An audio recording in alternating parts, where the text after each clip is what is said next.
মসজিদে আজান হচ্ছিল, তাই ইমাম সাহেব তার কামরা থেকে বের হয়ে মসজিদে প্রবেশ করল। নামাজের জন্য তিনি প্রস্তুতি নিচ্ছিলেন। এমন সময় তিনি লক্ষ্য করলেন, প্রতিদিনের মতো আজকেও একটি বৃদ্ধা মহিলা মসজিদের সামনে ভিক্ষার উদ্দেশ্যে এসে দাঁড়ালো। বৃদ্ধাটি প্রতিদিন ভিক্ষা করতে আসে, অথচ সে একটি সচ্ছল পরিবার থেকে আসা। বিষয়টি ইমাম সাহেবের খুবই কৌতূহল উদ্রেক করল, আর সে কারণেই ইমাম সাহেব নামাজ শেষে বৃদ্ধা মহিলার কাছে আসলেন। ইমাম সাহেব প্রথমে সালাম দিয়ে জিজ্ঞাসা করলেন, আপনি ভিক্ষা করেন কেন? আপনার পরিবার তো খুবই সচ্ছল। মহিলা বললেন, হুজুর, আপনি তো জানেন বেশ কয়েক মাস হলো আমার স্বামী মারা গেছেন, আর এখানে আমি একা।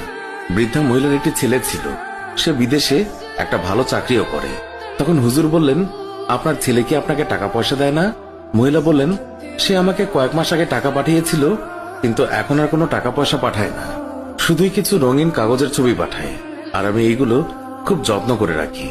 হঠাৎ করে টাকা পাঠানো বন্ধ করে রঙিন কাগজের ছবি পাঠায়, বিষয়টি হুজুরের কাছে খুবই খটকা মনে হলো।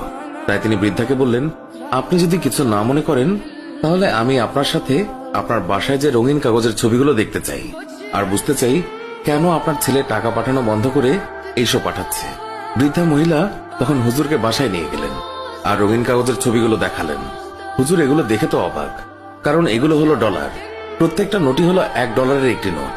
এরকম অসংখ্য নোট মহিলার ঘরে সাজানো ছিল, কিন্তু আশ্চর্যের বিষয় হলো মহিলাটি অশিক্ষিত হওয়াতে সে এই কাগজের বিষয়ে কিছুই বোঝেননি, আর কাউকে দেখানোর প্রয়োজনও মনে করেননি।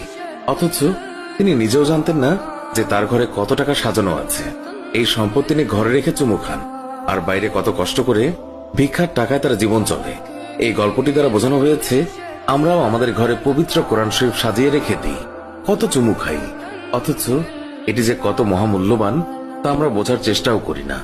আমরা এই অজ্ঞ বৃদ্ধা মহিলার নাই মহামূল্যবান গ্রন্থ কাছে রেখেও তার কদর খুঁজছি না। আমরা যা চাই, সুখ, শান্তি, আরাম, আয়েশ, বিলাসিতা, সবকিছুই তো এই কোরআনের অন্তর্ভুক্ত। যেখানে খোঁজার সেখানে না খুঁজে অন্যত্রে খুঁজে লাভ আছে? পবিত্র কোরআনের হক হচ্ছে এটা পড়া, এটার অর্থ বোঝা এবং মানে খোঁজা। এটাকে ঘরের শেলফে সাজিয়ে না রেখে এটাকে পড়া। এটা আল্লাহ তাআলার বিধান, পবিত্র গ্রন্থ, সমগ্র মানব জাতির জন্য হেদায়েত স্বরূপ। আমরা যেন ওই বৃদ্ধা মহিলার মতো না হই। সে তো নির্বোধের মতো ঘরে ডলার রেখে বাইরে ভিক্ষা করে। সে কি জানতো এটা কত মূল্যবান অর্থ? আমরা তো ওনার থেকেও শিক্ষা নিতে পারি। কেন আমরা পবিত্র কোরআন ঘরে সাজিয়ে রাখবো? এটার কি কোনো হক নেই? আছে, যা আমাদের বোঝা উচিত।